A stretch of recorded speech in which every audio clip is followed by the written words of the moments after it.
WhatsApp guys, कैसे हो आप लोग। बात करते हैं एल्विश गैंग के बारे में। गैंग सब के एपिसोड में एल्विश गैंग हमें कैसी देखने को मिलने वाली है और क्या एल्विश गैंग चेंज इतनी हो जाएगी कि उनकी रोडीज की जर्नी ही यहाँ पे ख़राब हो जाएगी। आपको पता है कि अगले ही वोट आउट में एल्विश की गैंग से यहाँ पे काफ़ी इविक्शंस हमें देखने को मिलने वाली है। एल्विश यहाँ पे योगेश और हरताज को तो बचा लेंगे, बट लड़कियों में यहाँ पे 2 से 3 इविक्शन हमें देखने को मिल सकते हैं, जिसमें सरुचि भी एविक्ट हो सकती है।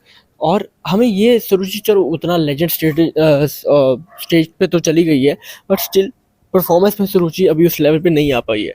तो हमें ये भी देखना है कि एलवी की गैंग में लड़कियों में कौन आके अच्छा परफॉर्म कर सकता है। केलिंग भी नो डाउट बहुत अच्छी परफॉर्मर है, परफॉर्मेंस उसकी बहुत स्ट्रांग रहती है, बट चीज़ें इंटरेस्टिंग यहाँ पे ये बना रही हैं कि निशी भी आने वाली है। मतलब कि निशी वाइल्ड एंट्री में आएगी और निशी एल्विश गैंग में आएगी।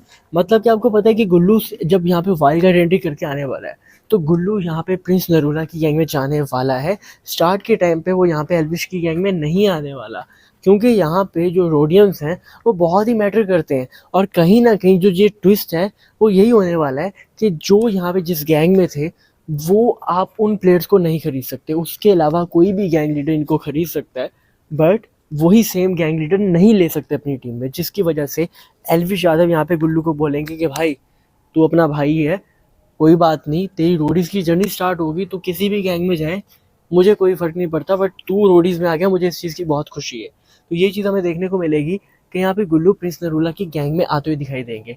सेम चीज़ यहाँ पे ऋषभ के साथ देखने को मिलेगी कि वो रिया की गैंग में नहीं जा पाएंगे, और कहीं ना कहीं एल्विश यादव उसको अपनी गैंग में लेके आने की ट्राई करने वाले हैं, क्योंकि एल्विश यादव के पास यहाँ पे अच्छे रोडियम्स होने वाले हैं, जिसकी वजह से एल्विश ऋषभ को अपनी गैंग में लेने में सक्सेसफुल हो जाएंगे। अब एल्विश की गैंग में हमें हरताज, योगेश एंड ऋषभ देखने को मिलने वाले हैं, जो कि कहीं ना कहीं बहुत ही स्ट्रॉन्ग परफॉर्मर है। इनकी परफॉर्मेंस बहुत अच्छी रहती है और कहीं ना कहीं हर टास्क में डोमिनेट करते हुए नजर आते हैं। आपको पता है कि हरताज ने, योगेश ने लिटरली अभी तक जितने भी टास्क परफॉर्म किए हैं उसमें उन्होंने अपनी गैंग को जिताया ही है, और अगर नहीं भी जिताया तो उनकी परफॉर्मेंस बहुत अच्छी रही है।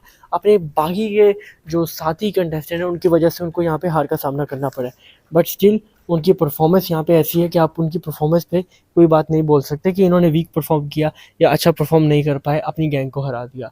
अब देखना ये इंटरेस्टिंग है कि ऋषभ भी स्टार परफॉर्मर है।